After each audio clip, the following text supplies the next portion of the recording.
Well, I see it's 10 a.m. on the dot here in Michigan, that is. So I think we will begin the call just out of respect of everyone's time. So welcome, everyone, for today's regional COVID-19 virtual open forum. My name is Eva Panetta. I'm a Community Coalition Improvement Advisor here at Superior Health. I wanted to first start off by saying thank you to you and every one of your staff for all that you do under such immense weight, changes, and uncertainties. Our communities are in a better place because of you. The purpose of this call, as a reminder, if you are joining us for the first time, is to provide a venue for networking and sharing about COVID-19 concerns across all settings of healthcare and our community organizations. This call is meant to be driven by you. So please use this opportunity to speak up, to collaborate, to share success stories. We at Superior Health will be here to support you in any way we can, although we are very much learning along with you in this ever-changing environment, and we may not have all the answers right away. We will do our due diligence to find the answers for you the best that we can and also connect you in the right direction. So if you're not familiar with Superior Health Quality Alliance, we were formed in 2018 with the 8 healthcare organizations you see on the slides across the 6 states, which many of you are very familiar with and have worked with in the past. We are working to achieve the broad national CMS quality strategic aims, and we have come together with a common goal of collaboratively improving the quality of health and healthcare, not only for consumers, patients, but also clinicians, organizations, and the communities we serve. So just a few housekeeping announcements. Please note that all sessions are recorded. Please also note that we have compiled a running list of notes and answers from previous calls that covered topics such as telehealth medicine, how do you launch it from skilled nursing home to hospital settings, transfer issues, and the utilization of the form that was developed in Florida and utilized now in Michigan to help address these issues, as well as access to personal protection equipment. We had brought up topics of protocols and guidelines for using home masks. So you will see all of these in our running notes, as well as answers that we were able to find within our research. And we have also developed a compendium of resources that you will find in our weekly email announcements. So it's in the same link that you will find the recordings for these calls. Please note that upon login, you should have been prompted to complete 2 polling questions. We sincerely appreciate you sharing your honest feedback as we evaluate our COVID support approach and hosting state-specific calls to better address the different environments and landscapes that are happening within our state borders. So please make sure that you scroll down and complete both of those polling questions and then submit it to be able to submit it. We want to remind you that to please mute yourself when you're not speaking or sharing, and to remember to unmute yourself and state your name when participating. Please also note you're welcome to use the chat box. Please remember to not disclose any personal health information during our call. If you're having trouble with Zoom, you can message Superior Health using the chat box, and one of our staff will assist you. And please also, throughout the duration of this call, continue to use the chat box to post questions and comments. And now to begin our discussion, we would like to welcome Greg Anak, Director of Operations, Procedural Learning and Safety Collaborative, who has brought a great resource to share, a staffing model assessment tool. As we welcome Greg to do a quick preview of the tool, we encourage you to continue chatting in your questions. And please note that we are welcoming all questions and comments, not just specific to this tool or topic. So Greg, thank you so much for being here with us today. Please take it away. All right, thank you. Again, like I said, my name is Greg Anak. Normally, my time is split between the University of Michigan and the Department of Surgery during surgical education research, but also is spent with an educational quality improvement collaborative that works in surgical education around the U.S. And so I'm coming to you with a website that me and probably 13 other people had worked on since March 28th. We had sort of redeployed our research lab and our collaborative to try to tackle this problem of figuring out what are the staffing needs going to be as COVID patients surge. And this has been done in partnership with one of the leaders at the Vanderbilt University Medical Center. And so a lot of building off of her work and sort of trying to take these tools and build them out so anyone can use them. And so this group that we're sort of calling the COVID Staffing Project have been operating on a few principles. And one is that all the tools need to be free. The second one is that each of the modules that we build have to be useful by themselves. And so, whether you use one part of the whole toolkit or another part, each one has to have some value. The third thing has to be accessible. And so all of the tools are able to be downloaded, or they can be used right on the website. You don't need any expensive software or coding resources, anything like that. And the last thing is that we don't want to accept new data. And so all these tools are designed to be used using your own data on your own systems. And so it doesn't have to be, we're not taking in data, analyzing data, that sort of thing. So it just sort of allays any potential privacy concerns. And so we've been working on these things, and I guess we're at the homepage right now.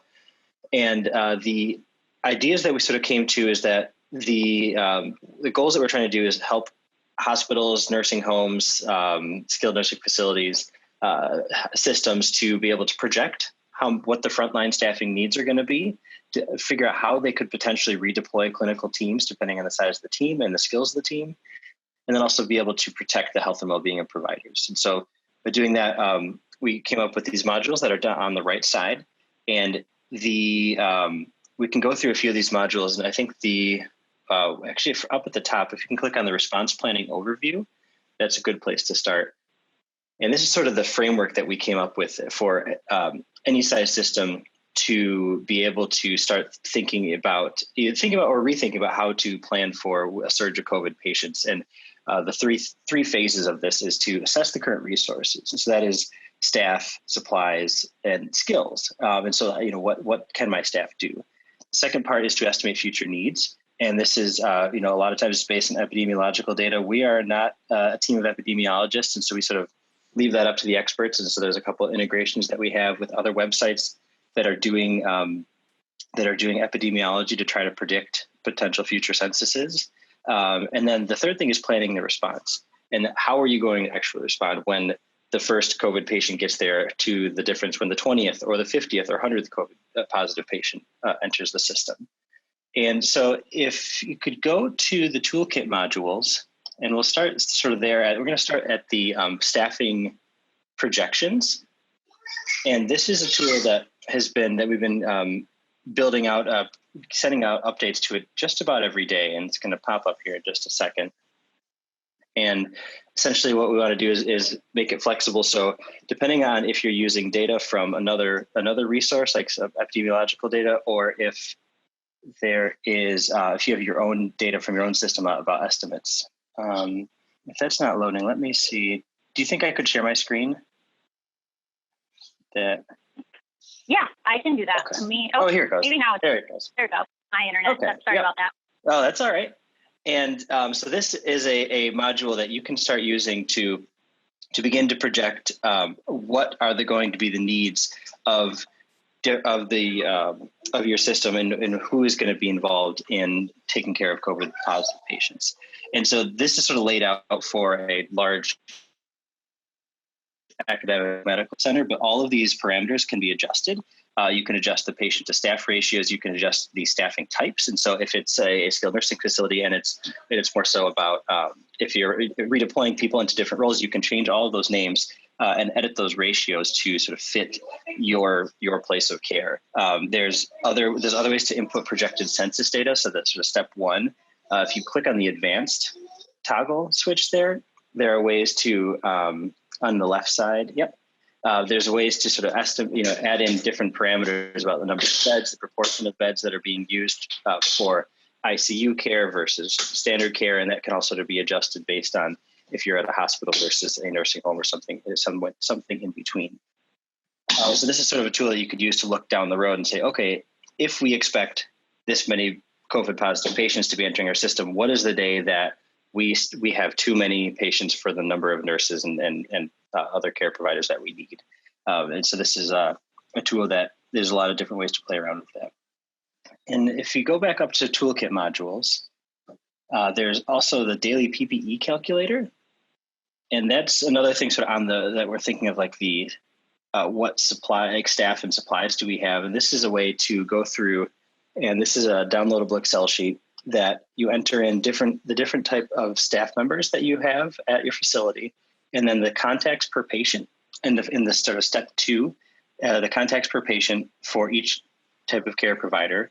And then the step 3 is how many times you use the PPE per patient contact. And so some things like the N95 mask, you could use it once per patient, but then you might be able to reuse that mask 20 times, for example. And all these are editable. And so, but there's something else like a gown or a glove, that's something that you're going to throw away each time you have a contact with the patient.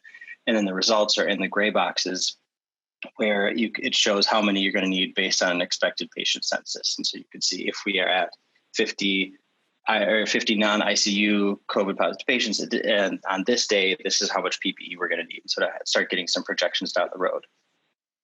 I think the last thing that we have on this sort of the supply side of that sort of phase 1 is the staffing surveys and allocation tools.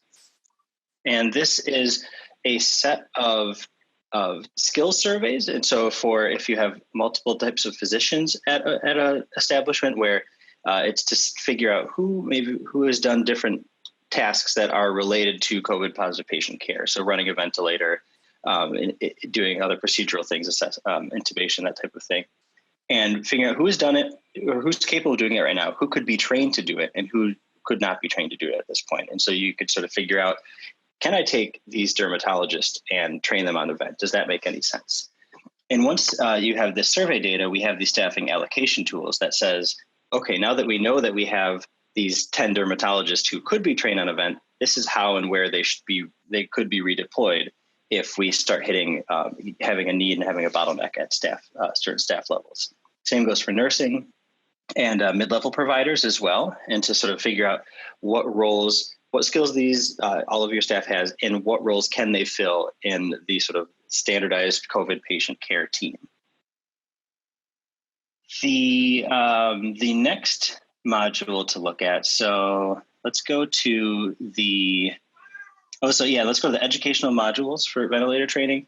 This is something that you could, if you have these skill surveys done, whether it's using our tool or if you have a tool that you're already using, these are things, a couple of modules developed by Vanderbilt University Medical Center to get people trained up on ventilators, which we know can be a bottleneck for care.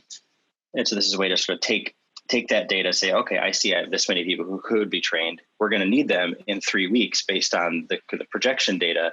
Now we should get them trained in 2 weeks, that type of action. The last toolkit I want to show is the COVID-19 response planner. And so this is something that can be used whether you're starting from scratch, if you have not created a response plan in the past, or if you have a current response plan and you want to sort of squeeze some more useful information out of it. And so this is the document here. And essentially what it is you're going to be entering in, I think there's 10 different tabs that you enter in your types of team, like the type of team that you're going to have, the location you're going to have.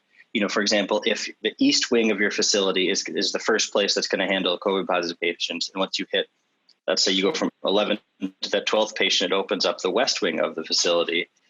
All this data gets entered into the spreadsheet, and as well as team structure. And so maybe you go from phase 3 to phase 4. When you hit that threshold, all of a sudden the team structure changes from like maybe a standard normal working care team to a more of a flat care team because they have to change the ratios because you're at a higher patient load. So all this data is entered in. There's a guide to go with this as well online, but essentially what it spits out at the end of the day or at the end of using the sheet, is a schedule. And it says, during phase 1, you need to have this team of these nurses and these doctors and these nursing assistants. And during phase 2, you're going to hit this team, and you can sort of start filling in the blanks on who you need, when they need to be deployed, and at what level of patient care.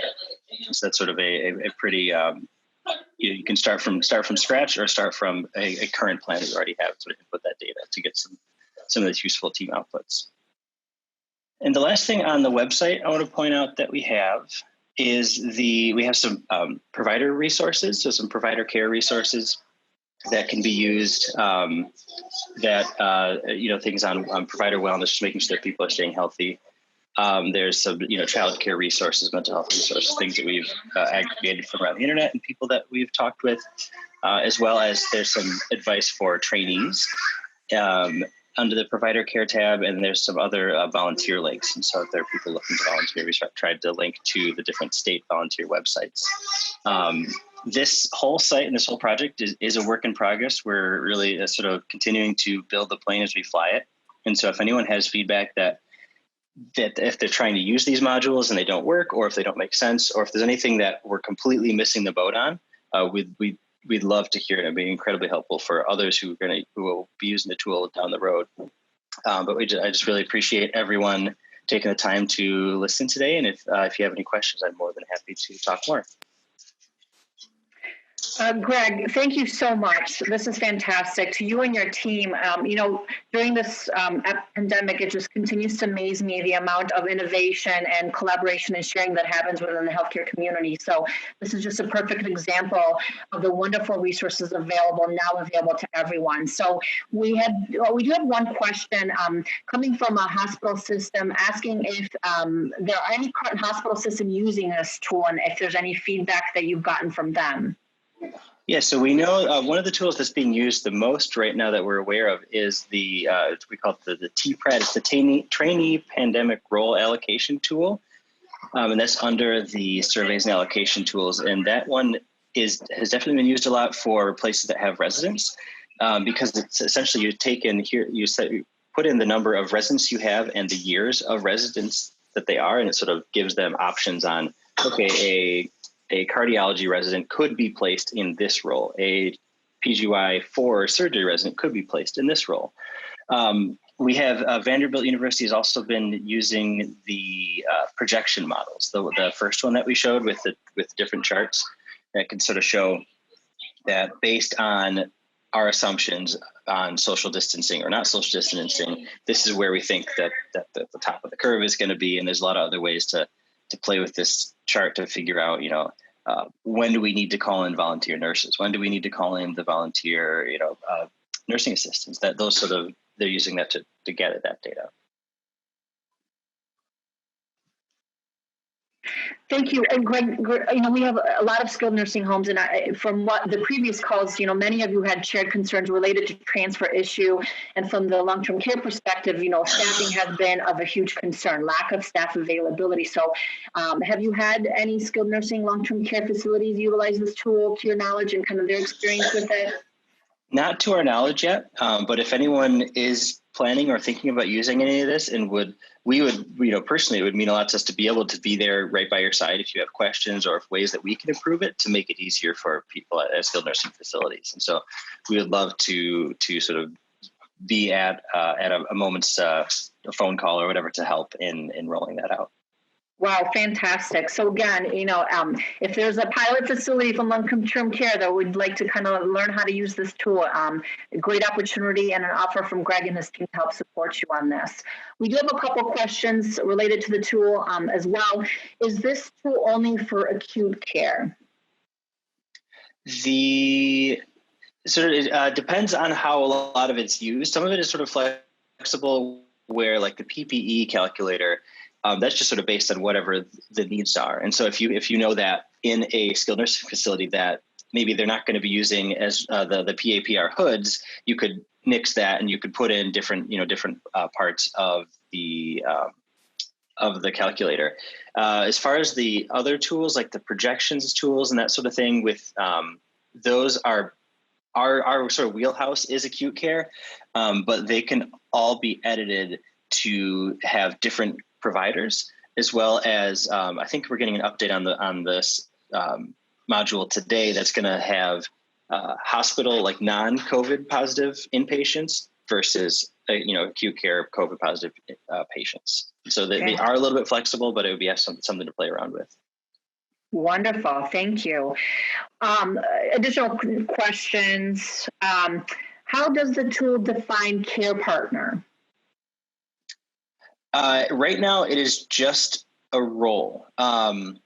It was, and that's one of the roles that you could, if you have a different name for care partner, or if you don't have a care partner, I think it was something that Vanderbilt University Medical Center uses as similar to a nursing assistant in a lot of other cases. And so it was, someone who's on the floor, but not as not active in running a drip or something like that, but able to help get hydration, that type of thing. Wonderful. Thank you. We have a comment saying that they cannot wait to try this in home care. So great, another great setting for utilization of this tool to learn from their feedback as well. So thank you for sharing, Sarah. And if you have any trouble, again, Gregory and his team have just offered support to help launch this. Any other questions? Please, again, feel free to either unmute yourself or chat in your question. It doesn't just have to be specific to this tool, but any other topic related to COVID.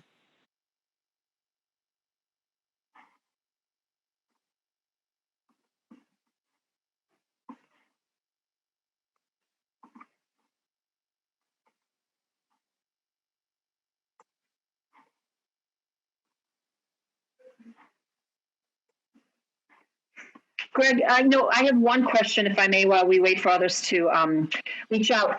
Are you familiar with, an entity that has used this tool to kind of communicate with State Department, and talking about allocation of PPE and things like that? Yeah, early on, we were talking with the North Carolina's Hospital Association on possibly using some of the standardized care teams and the PPE sort of standardized models to collaborate across all of their partner hospitals. Haven't heard back from them, but that was it was a week ago, and so these things are moving quickly, and so we have not had or heard of any sort of proven communications with the state level. One of the things that, again, in addition to the transfer issues, but, we've clearly identified a need for regional, almost community mobilization to work together, not just independently as a site, but a community to help identify and project future needs for resources so they can come together as partners and help communicate those needs. So it's another thing for your team, but also for everyone to consider. And how do you kind of use this as a community setting rather than just individual sets to help build that community mobilization effort? Yeah, that was definitely a limit of us. We had considered that early on as, do we take in data, be that clearinghouse for the potential quality improvement infrastructure. And that we had decided that was sort of out of scope early on. And at this point, it would sort of be up to another group to say, okay, we're going to all use this tool, collect the data here, and then we can sort of disseminate best practices and work from there. And it's just sort of beyond the scope of what we're able to do at this point. Absolutely. Absolutely. We did have a question also, reaching out to see what the email address for questions. And so my colleague Elena has posted the link in the chat box. We'll send this along after the call as well. But if you see and click on the email link on the website and enter your email address to sign up for information, you can do that as well. Greg and his team will receive that communication. Greg, is that the best email address for your team?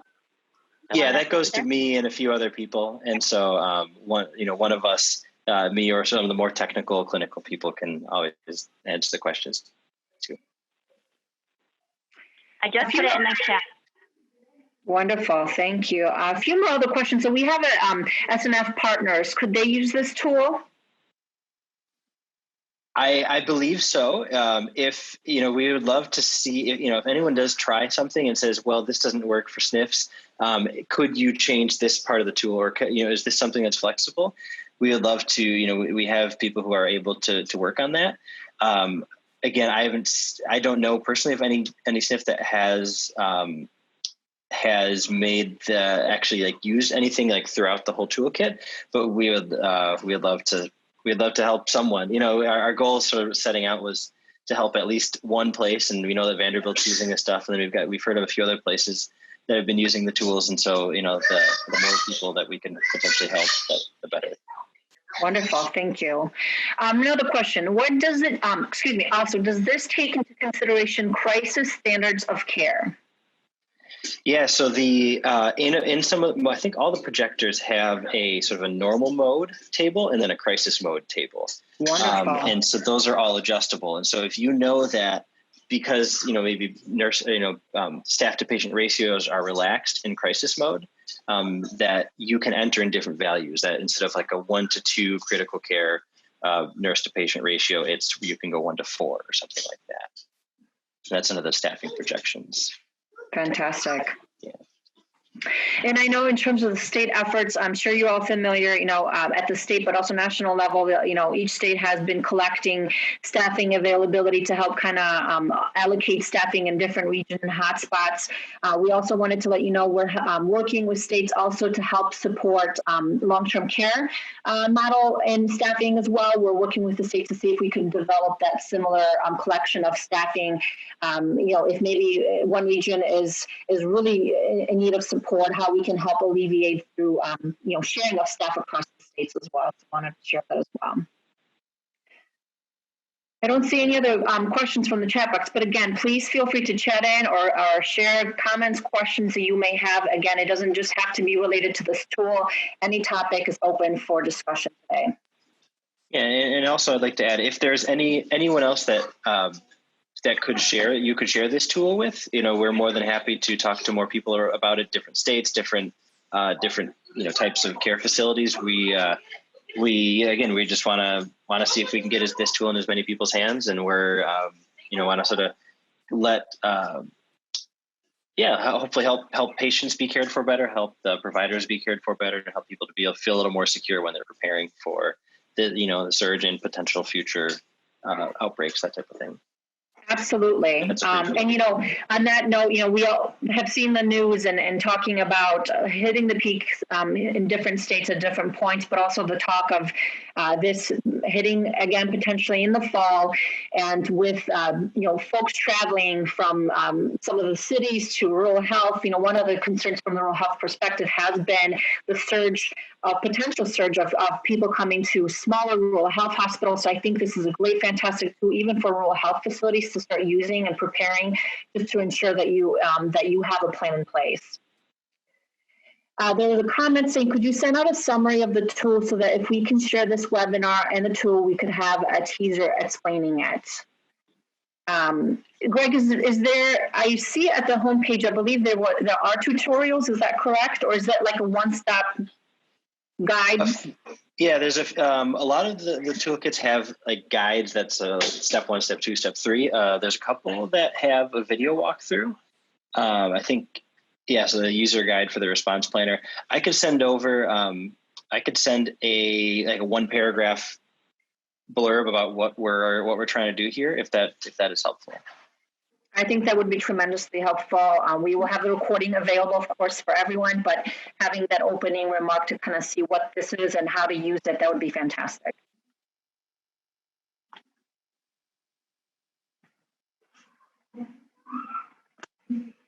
Any other questions, comments, thoughts, concerns?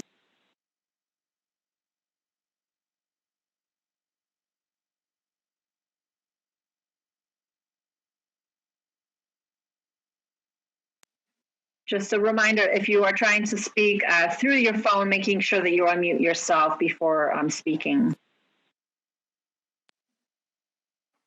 Just a reminder, if you do have a thought to share, please ensure that you unmute yourself.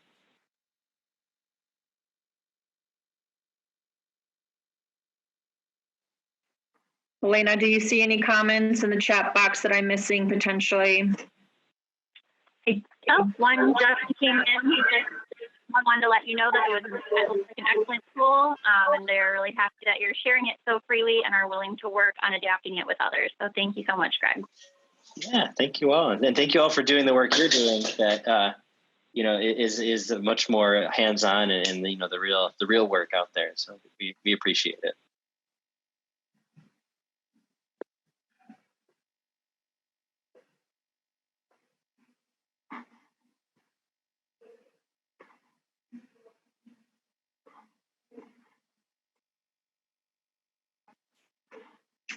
We don't see any additional comments, but again, feel free to chat in.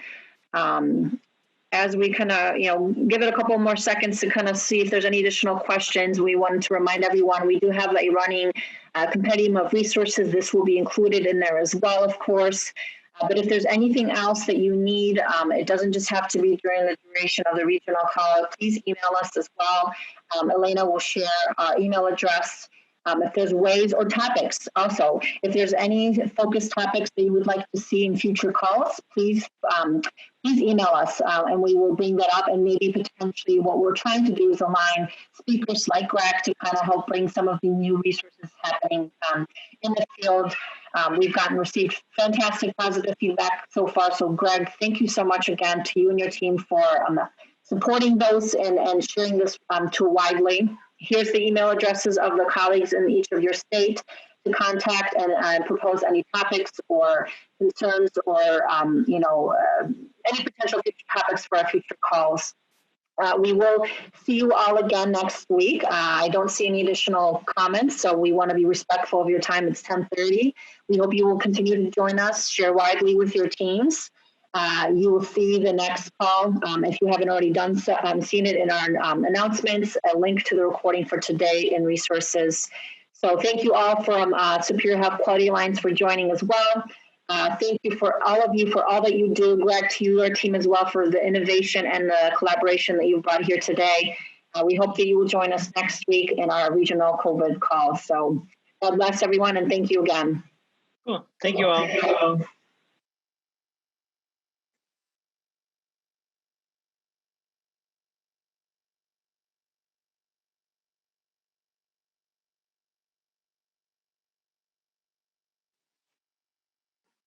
And as we wrap up, as you will see before you exit, if you haven't shared your polling results, please do so. Again, we are evaluating the potential of hosting statewide call. It's critical that we want to do whatever is best that meets your needs. So please feel free to answer both polls before submitting.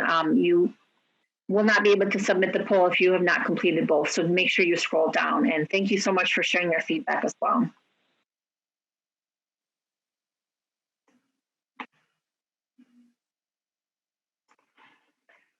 Wonderful. Well, thank you all again. I think this will conclude our call. We will see you hopefully next week.